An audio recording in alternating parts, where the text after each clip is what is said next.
ये कहानी है एक ऐसे आदमी की जो अपने दिमाग और पावर से अपने इलाके की राजा बनना चाहता है और लोग उसे एक तरह से राजा मानते भी थे। लेकिन भले ही वो सबके लिए बलवान क्यों ना हो, बिस्तर पर वो एक भीगी बिल्ली के समान था। ना तो वो खुद को खुश कर पाता था और ना ही अपने पत्नी को, और इस वजह से उनकी कोई बच्चा भी नहीं था। अब जो औरत थी वो किसी भी तरह से एक बच्चा चाहती थी और इस वजह से उसकी पत्नी दूसरी मर्दों के साथ अवैध संबंध बनाती थी। दोस्तों, ये एक ऐसी कहानी है जिसमें कि कोई भी कैरेक्टर फालतू नहीं है, सभी किसी न किसी तरीके से एक दूसरे से जुड़े हुए हैं। तो चलिए शुरू करते हैं।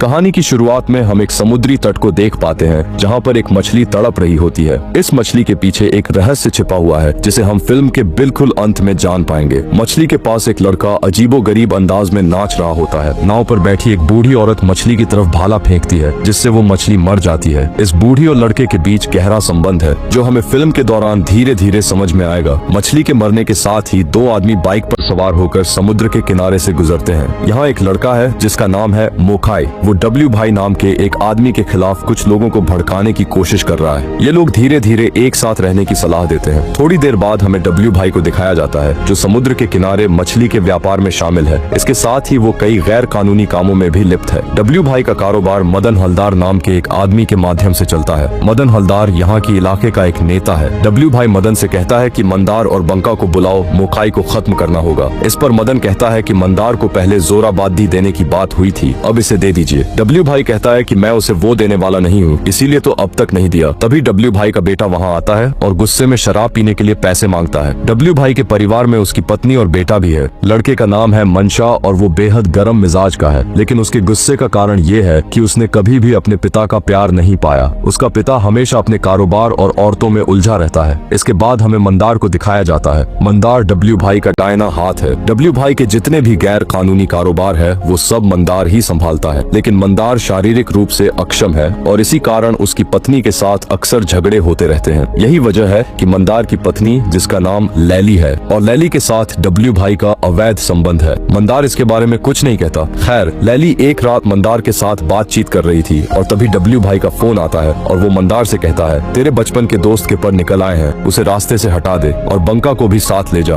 अगले दिन मंदार बंका को फोन करके सारी बात बता देता है। इसके बाद हमें मोखाई और एक लड़के को दिखाया जाता है। जब वो लड़का वहाँ से चला जाता है तो मोखाई अकेला रह जाता है। तभी मंदार और बंका वहाँ आते हैं और मोखाई से कहते हैं, चल समुद्र किनारे पैर फैलाकर शराब पियेंगे, बहुत दिनों से साथ में शराब नहीं पी है। मोखाई पहले मना करता है लेकिन बाद में मान जाता है। असल में मोखाई ने उस दिन भाषण दिया था वो डब्ल्यू भाई के खिलाफ था, इसलिए डब्ल्यू भाई ने उसे मारने की योजना बनाई थी। मोखाई को बीच समंदर ले जाकर मारने की कोशिश की जाती है, लेकिन मारने से पहले मोखाई कहता है, मंदार तू कितना बड़ा बेवकूफ है। जो इंसान पूरे गेलपुर का राजा बनने की ताकत रखता है वो डब्ल्यू भाई का पालतू गुलाम बना हुआ है। उसके इस बात के बावजूद मंदार अपने बचपन के दोस्त को मारकर समुद्र में फेंक देता है। दूसरी तरफ मंचा समुद्र किनारे टहलते समय किसी लड़की की हंसी की आवाज सुनता है। वो पास जाकर देखता है तो वहाँ मदन बाबू की छोटी बहन लाखूमणि फंटूस के साथ बातचीत कर रही थी। असल में मंचा लाखूमणि को बहुत पसंद करता था, इसलिए वो गुस्से में आकर मदन बाबू को दो चार खरी खोटी सुना देता है। इधर रात के समय शहर से मंदार और बंका लौट रहे थे। तभी रास्ते में उनकी मुलाकात मजनू बूढ़ी से होती है। जब मंदार मजनू बूढ़ी को 100 रुपए देता है तो वो कहती है, ये भी तुझे वापस मिलेगा, तू 50 और तू 50। इसके बाद वो वहाँ से डब्ल्यू भाई के घर चले जाते हैं। डब्ल्यू भाई और मदन बाबू वहाँ बैठकर शराब पी रहे थे। डब्ल्यू भाई मंदार और बंका को 50,000 रुपए देता है। दोनों हैरान होकर एक दूसरे की तरफ देखते हैं क्योंकि मजनू बूढ़ी की बात सच हो गई थी। डब्ल्यू भाई अपनी चेन उतार कर मंदार को देता है और कहता है कि इसे लैली को दे देना। उसी रात मदन बाबू मंदार को फोन करता है और कहता है कि कुछ दिनों के लिए सुताहाटी नाम की जगह पर छिप कर रहो। मदन बाबू मंदार को सुताहाटी में छिप कर रहने की सलाह देता है क्योंकि गेलपुर में एक नया ऑफिसर आ गया है। ये पुलिस अधिकारी मोखाई की हत्या के मामले में मंदार को गिरफ्तार ना कर ले, इसलिए उसे छिप कर रहने को कहा जाता है। दूसरी ओर मोखाई का कहीं कोई पता नहीं चल रहा है, लेकिन जब उसकी साइकिल मिलती है तो पुलिस को तुरंत जानकारी दी जाती है। नया अधिकारी जिसका नाम मुकद्दर बैनर्जी है वो इस मामले की जांच के लिए आता है। ये अधिकारी एक अजीब किस्म